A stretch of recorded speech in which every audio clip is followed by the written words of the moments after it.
할렐루야. 찰스 스윈돌이 쓴 섬기는 삶은 이처럼 아름답다라는 책에 보면은 아주 추운 겨울 미국의 한 병사가 런던 시내를 지나 길모퉁이를 도는데 도넛 가게 창문에 코를 바짝 대고 있는 어떤 어린이를 보게 됩니다. 유리창 안을 들여다보니 요리사가 신선한 도넛을 막 굽고 있었습니다. 배가 고파 굶주린 소녀는 아무 말도 않은 채 창밖에 붙어서서 뜨끈뜨끈한 먹음직스러운 빵을 보면서 침을 꿀꺽꿀꺽 넘기고 있었습니다. 이 병사는 자동차를 세우고 그 소년 옆으로 갔습니다. 꼬마야, 저 빵 먹고 싶니? 소년은 눈이 동그래지더니 예, 먹고 싶어요. 병사는 가게 안으로 들어가서 도넛 한 박스를 사가지고 나와서 추위 속에 있는 그 아이에게 주었습니다. 많이 먹어. 그리고 자기 자동차로 가는데 자기 옷자락을 잡아당기며 그 소년이 이렇게 말을 했습니다. 아저씨는 하나님이세요. 그렇습니다. 세상에 가장 아름다운 것이 다른 사람을 섬기는 사랑입니다. 한 인간이 이 세상에 태어나서 죽는 날까지 남기고 가는 것은 사랑밖에 없습니다. 그런데 인간관계라는 것은 참으로 어려운 문제입니다. 어떤 사람은 다른 사람을 피곤하게 하는 사람이 있습니다. 또 어떤 사람은 다른 사람을 위로하고 용기를 주는 사람도 있습니다. 또 어떤 사람은 만나는 것 자체가 언짢은가 하면은 또 어떤 사람은 만나면 그저 반갑고 기분 좋은 사람도 있습니다. 어떤 사람은 가능한 안 보았으면 좋겠다 하는 사람이 있나 하면은 안 보면은 못 견딜 만큼 보고 싶은 사람도 있습니다. 그렇다면 우리는 그 어떤 사람에 속할까요? 우리가 다른 사람에게 대해서는 평가가 쉬운데 우리 자신이 다른 사람한테는 어떤 식으로 보여질까에 대해서는 관심이 별로 없다는 것입니다. 그렇습니다. 신앙생활이나 하나님과의 관계 못지않게 중요한 것이 이 이웃과의 관계입니다. 예수 그리스도와 더불어 산다는 말은 마지막 순간까지 예수님을 본받아서 사랑과 받은 축복을 서로 나누면서 산다는 것을 말합니다. 그러므로 사랑과 축복이 되는 삶이란 나 자신을 위한 삶이 아니라 예수님처럼 타인을 위해서 이웃을 위한 이웃의 유익을 주는 삶인 줄로 믿습니다. 할렐루야. 일찍이 주님께서도 내 마음을 다하고 목숨을 다하고 힘을 다하고 뜻을 다하여 주 너희 하나님 사랑하고 또한 내 이웃을 내 몸과 같이 사랑하라고 했습니다. 그렇습니다. 하나님과의 관계에서 제일 중요한 것이 우리가 잘 아는 대로 십자가 사랑입니다. 그리고 그 하나님과의 관계 다음으로 중요한 것이 이 이웃과의 관계입니다. 이웃과의 사랑입니다. 왜냐하면 하나님과의 관계라는 것은 결국 이웃과의 관계에서 현상적으로 나타나기 때문에 그렇습니다. 믿습니까? 그렇습니다. 숨 쉰다고 살아있는 거 아닙니다. 잘 먹고 잘 산다고 다 되는 거 아닙니다. 사람답게 살아야 되고 성도는 성도답게 살아야 합니다. 순간적인 행복, 일시적인 칭찬 대단한 거 아닙니다. 순간적인 육체적인 만족, 본능적인 충족감 허무하기 짝이 없는 날이 있습니다. 좌하상이라는 게 있습니다. 좌하상이란 자기가 자기 자신을 어떻게 생각하느냐 하는 것입니다. 그 좌하상을 형성하는 질문 두 가지가 있습니다. 첫째는 내가 내 자신에 대해서 어떻게 생각하느냐가 중요합니다. 나는 쓸모없는 존재야. 내가 남자로 태어났으면 한가닥 하는데 뭐 여자로 태어나서 어쩌고 저쩌고 자신을 가치 없게 가소평가하는 사람이 있습니다. 그런 사람은 인생을 절대로 건강하게 행복하게 살 수가 없습니다. 또 어떤 사람은 자신을 너무 높게 과대평가합니다. 그런데 하는 일은 계속 실패합니다. 잘못합니다. 자신은 괜찮은 사람이라고 생각하는데 이 현실과 갭이 너무 커서 균형 잡힌 삶을 살지를 못합니다. 두 번째는 다른 사람이 나를 어떻게 보느냐 하는 것입니다. 가까운 식구들, 친구들, 이웃들이 나를 어떤 사람으로 보느냐, 그것은 좌상 정립에 대단히 중요합니다. 지금 옆에 앉아있는 성도가 나를 어떻게 볼까? 한 걸음 더 나아가서는 예수 믿는 그리스도인들은 하나님이 나를 어떻게 볼까 하는 것이 중요합니다. 그러므로 성도나 하나님을 기쁘시게 하는 이 영원한 가치를 가지고 살아야 합니다.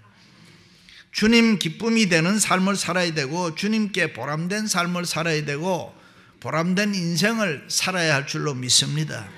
추워라도 이웃을 피곤하게 하고 짜증내게 하는 그런 삶은 살지 말아야 됩니다. 이웃을 언짢게 하지 마세요. 괜히 기분 나쁘게 하지 마세요. 옆에 있는 사람들이 나를 볼 때에 안 보면 못 견딜 만큼 보고 싶고 만나고 싶은 그런 사람으로 살아가시기를 주님의 이름으로 축원합니다. 할렐루야. 윌리엄 레일리가 쓴 Successful Relationship이라는 책에 보면은 성공적인 인간관계라는 그 책에 인간관계를 몇 가지 의식적 차원에서 구별해 놨습니다. 첫째는 Closed Mind, 폐쇄적인 사람, 마음을 꽉 닫고 사는 사람, 누구를 만나도 반응이 없습니다. 남의 말을 들으려고 하지도 않습니다. 누가 뭐라고 하면 속으로는 웃기네. 마음은 완전히 닫고 자기 그냥 고집대로 살아가는 사람이 있습니다. 그런 사람 되면 안 되죠. 두 번째는 오픈마인드, 열려진 마음으로 사는 사람.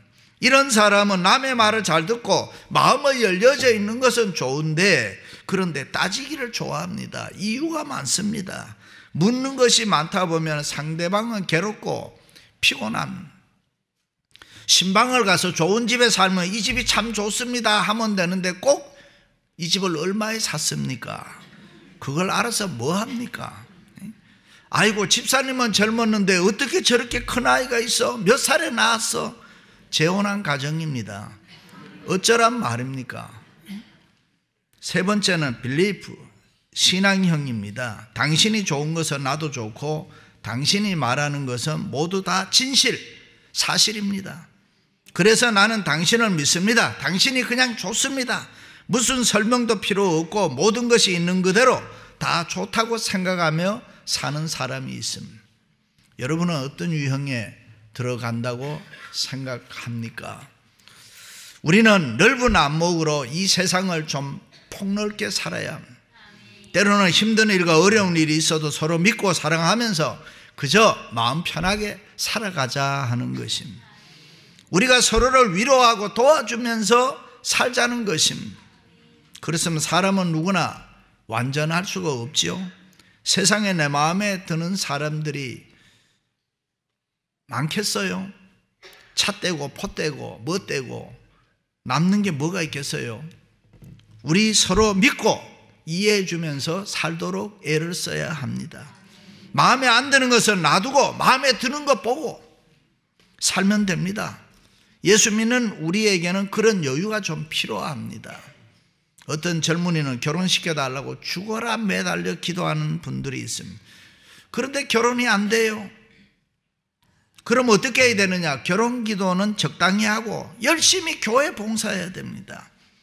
그러다 생각나면 또 결혼 기도도 하고 또 열심히 봉사하고 그렇게 병행을 하다 보면은 하나님이 어느 날 부담스러워서 얼른 문제를 해결해 줄 수가 있습니다. 시집도 가고 장가도 가고 할렐루야.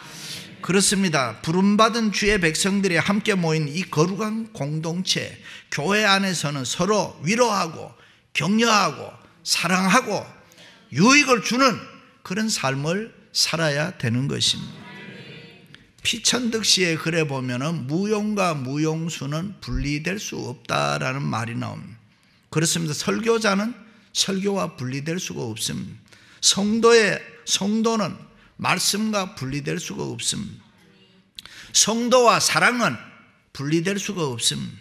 성도와 행복, 성도와 축복 이런 것은 분리되지를 않습니다.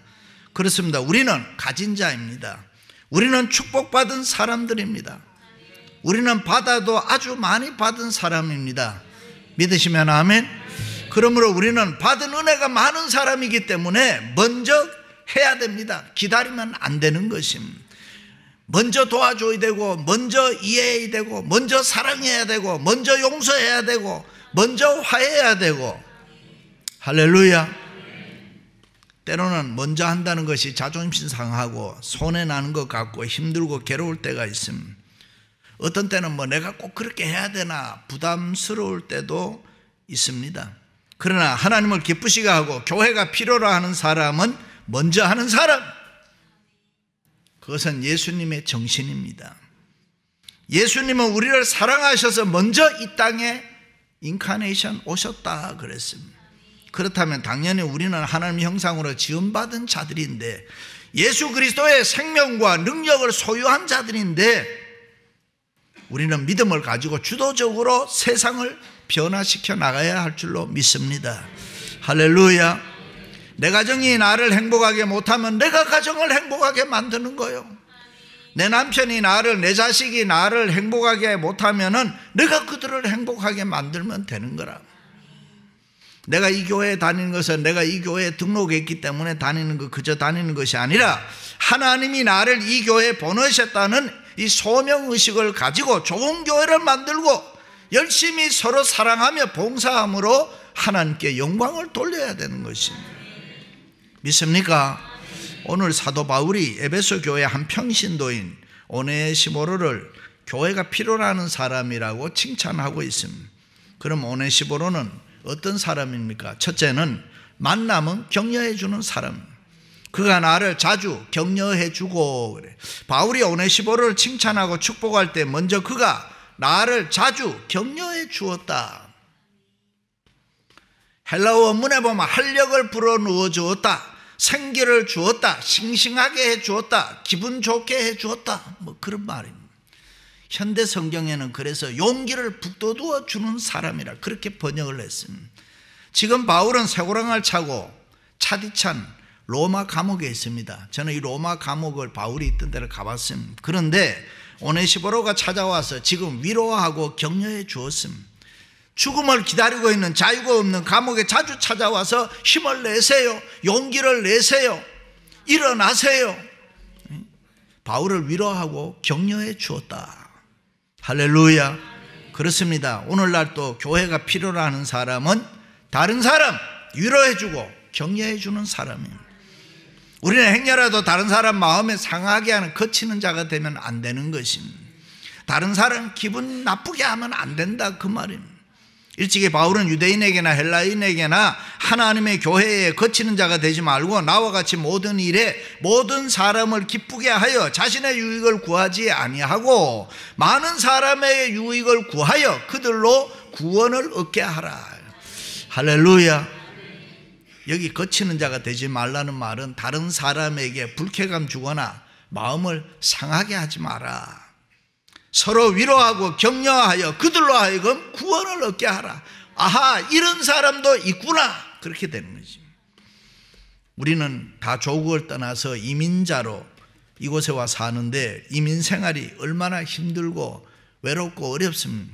그래서 교회에 와서 사랑받고 위로받고 격려받아야 되잖아요. 교회에 와서 기쁨을 얻고 평안을 얻어야 되잖아요. 그런데 아이고 집사님 얼굴이 왜 그래? 반쪽이네, 형편없네, 남편이 속썩여, 뭐 그 다음은 제가 말하지 않겠습니다. 그런 말 들으면 은혜 되겠습니까? 아이고 집사님 너무 뚱뚱해, 살 빼. 집사님은 왜 그렇게 삐쩍 말랐어? 옷 색깔이 너무 야해. 아이고 미장원에 갔다 왔네, 지난번 머리가 훨씬 더 예뻤는데. 말을 꼭 그렇게 해야 됩니까? 그러면 무슨 은혜가 되겠습니까? 그렇습니다. 우리는 이 자세를 좀 바꿔야 됩니다. 이왕이면 집사님은 언제 보아도 날씬해요, 이뻐요, 보기 좋아요. 아멘 좀 해요. 여자들은 자기가 이쁘다고 칭찬을 들으면 90%가 화장실을 간다 그래. 왜요? 거울 보러 가는 거예요. 내가 어디가 그래 예쁘네. 그렇습니다. 우리가 교회에 모일 때마다 다른 사람 사랑하고 위로하고 격려할 수 있다는 것보다가 더 아름다운 봉사가 어디에 있습니까? 다른 사람들 기분 나쁘게 하지 않으면 내 인생 절반은 성공한 사람이요. 일찍이 바울은 초대교회 격려 잘하는 사람들을 향해서 그들이 나와 너희 마음을 시원하게 하였으니 그러므로 너희는 이런 자들을 알아주라 그랬습니다. 격려는 억지로 하는 거 아닙니다. 다른 사람을 격려할 때는 기쁨으로 해야 되고 항상 웃는 얼굴로 해야 됩니다. 때로는 예수 믿는 우리는 자녀들을 위해서 속 썩을 때도 있어요. 자녀 다 키워보잖아요. 그런데 그걸 기쁨으로 생각해야 됩니다. 내가 너희들을 위하여 수고하는 것은 바로 나의 기쁨이 된다. 내가 열심히 일해가지고 맛있는 거 사주고 좋은 옷 사주고 그걸 기쁨으로 생각해라. 어떤 목사님 목회는 안 되고 아들이 하나 있는데 공부는 안 하고 너무 속이 상해서 때려도 보고 별짓을 다 하는데도 요놈의 아들이 변화가 안 되는 거예요. 그래서 한 번은 너무 속이 상해서 그 아들을 붙잡고 야, 천국 가는데 지장 없으면 네 맘대로 살아라 하고 엉엉 울었다는 거예요. 그 이후에 그 아들이 공부를 너무 열심히 하더라는 거예요. 이상해서 물었습니다. 너 요즘 어떻게 그렇게 착하게 열심히 공부하냐? 그랬더니 내가 아빠 믿고는 못 살 것 같아서 격려해 주면은 기적이 일어나는 거예요. 할렐루야. 두 번째는 넓은 마음으로 인정해 주는 사람입니다. 지금 바울이 제수의 몸으로 로마의 감옥에 있습니다. 그런데 이 오네시보로가 그것을 부끄러워하지 않았다는 말은 바울을 인정하고 알아주었다는, 이것은 대단히 중요한 말입니다. 우리가 사는 이 세상 겉모술수, 거짓, 위선 뭐 이런 게 너무 많잖아요. 그런데 어떤 한 사람의 진실과 진가를 순수하게 내가 평가해주고 그것을 인정해주고 알아준다는 것은 참으로 아름다운 것입니다. 바울이 지금 감옥에 갇힌 것은 복음을 위해서 순교적 차원에서 갔습니다. 그런데 그 당시 많은 사람들은 그렇게 생각하지 않았습니다. 뭔가 바울이 잘못한 게 있어서 감옥에 갔다고 오해를 했습니다. 그러나 오네시보로는 그렇게 생각하지 아니하고 바울을 인정해주고 바울의 진실을 알아주고 이해해 주었습니다. 그렇습니다. 교회가 필요로 하는 사람은 이 넓은 마음으로 상대를 인정해주고 알아주는 사람. 할렐루야. 사람은 누구나 인정을 받으면 살맛이 납니다. 기분이 좋아집니다. 그것은 인간의 본능이기 때문에. 어떤 지혜로운 중신이 왕의 친서를 가지고 상대방 나라에 가서 그 나라 임금에게 이런 말을 했습니다. 폐하는 보름달이고 우리 임금은 초승달입니다. 그 한마디에 여러 해 묵은 감정이 다 풀려가고 후히 대접을 받았습니다. 그리고 자기 나라에 왔는데 자기 임금이 화가 났습니다. 그대가 이런 말을 한 게 사실인가? 예, 폐하, 그것은 오해입니다. 그 말은 사실인데 보름달은 끝이라는 말이고 초승달은 떠오른다는 말입니다. 이 한마디가 또 임금의 마음을 확 바꾸어 놓았습니다. 해석의 차이입니다. 그렇습니다. 구속받은 성도들은 다른 사람을 이해하고 사건을 볼 때 해석을 잘하고 인정하고 알아주는 사람이 돼야 됩니다. 이민교회 안에 보면 정말이지 기구한 운명 별의별 사람 다 있습니다. 우물가의 여인처럼 시집을 3번 4번 뭐 그렇게 간 사람들도 있습니다. 그 사람들 뭐 그렇게 가고 싶어서 갔겠어요? 다 사연이 있지 않겠어요? 우리는 그것을 넓은 마음으로 이해해 주어야 합니다. 마태복음에 예수님의 족보가 나옵니다. 거기에 보면 부끄러운 여인들이 등장합니다. 시아버지와 관계를 가지고 아이를 낳은 다말이 있고 여리고성에 기생 라합이 있고 남편과 사별하고 돈 많은 부자 보아스와 재혼한 룻이 있고 우리아의 아내 바세바는 다윗과 부정한 관계를 가지고 뭐 이들은 모두가 세상적으로 보면 다 비판해야 되고 비난을 받아야 하는 죄인들입니다. 그러나 그들은 예수 그리스도 세계의 일원이라고 했습니다. 예수 그리스도의 세계란 바로 오늘날 교회를 말하는 것입니다. 그러므로 교회 안에는 어떤 사람이라도 용납이 돼야 되고 이해가 되어야 되고 알아줘야 되고 인정을 받을 수 있어야 된다. 교회에 와서 정죄받으면 누가 교회에 나오겠습니까? 교회는 사람의 눈에 비춰지는 모습에 관심이 있는 것이 아니라 하나님의 눈에 비춰주는 모습 위에 관심이 많아야 되는 거예요. 그러므로 사람의 관점에서 보는 것이 아니라 하나님의 관점에서 바라보면서 넓은 마음으로 인정하고 알아주어야 할 줄로 믿습니다. 할렐루야. 세 번째는 서로 찾아주고 웃어주는 사람입니다. 그는 로마에 있을 때 나를 부지런히 찾아와 만났음이라. 사람이 살면서 누구를 찾아주고 또 관심을 가지고 도와주는 일은 너무나도 훌륭한 일입니다. 특별히 어려움을 당하고 힘들어하는 분들에게는 따뜻한 말 한마디도 위로가 될 때가 있습니다. 누군가가 나를 알아주고 찾아주고 관심을 가져준다면은 그것보다가 행복한 일이 어디 있습니까? 그러므로 예수 믿는 우리들은 다른 사람을 부지런히 찾아주고 늘 웃음으로 대하는 성도들이 되시기를 축원합니다. 주일날 옆에 계시는 분이 혹시 보이지 않으면 관심을 가져야 돼요. 전화라도 한번 해주고 그것이 보람이요 행복 아닙니까? 우리가 서로 옆에 사람에게 관심을 가져야 돼요. 주일날 보이지 않으면 무슨 일이 있는가 웬일인가 우리 모두가 서로 관심을 갖고 부지런히 찾으면 거기에 놀라운 사랑의 역사가 일어나는 것입니다.